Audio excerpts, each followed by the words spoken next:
The third point I wanted to make and just talk about briefly is the of individual privacy.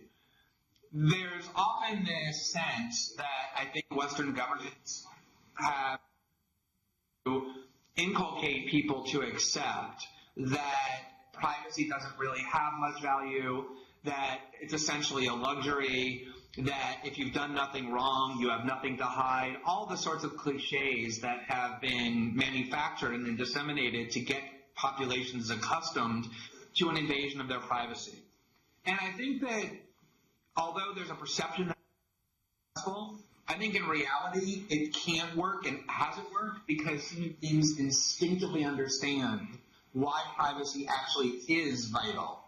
That's why they put passwords on their email accounts and their social media networks. It's why they put locks on their bedroom and bathroom doors. It's why if you propose that you put video cameras in their homes to monitor everything they're doing to protect them from invaders or criminals, they would react with repulsion because human beings instinctively understand that privacy is a critical component of what it means to be a free human being. And I think, though, that it's worth just spending a minute to underscore why that is. And I think we all have this understanding that when we know that we are being watched by other people, when we know that other people are casting a judgmental examination upon our choices and our behavior is much different than when we act in a private realm. When we think other people are watching us, we make choices that conform to orthodoxies that are designed to avoid behavior deemed to be shameful. Essentially, we make choices to fulfill the expectations that other people in the broader society have of us. We become conformists. We conform to mores and norms. When we have a realm that we can go into where we're confident that we're not being watched, can we test boundaries? Can we engage in creativity and dissent? Can we violate orthodoxies?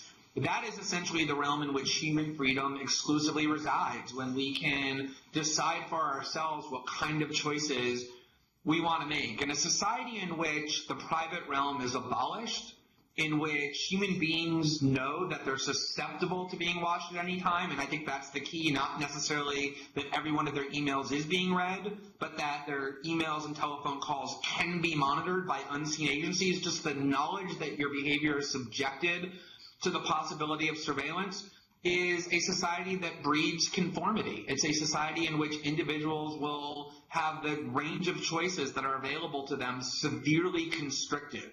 And it's why every tyranny, every despot, every oppressive government loves a surveillance state, precisely because it eliminates human choice and breeds conformity and really severely reduces the amount of freedom that as individuals we have. And that's why I think that beyond the political implications or the theoretical and legal implications, there are very serious consequences for what it means to be a free individual, to live in a state like the one that we're moving to, in which the surveillance is both invisible and yet ubiquitous. The final point I wanted to make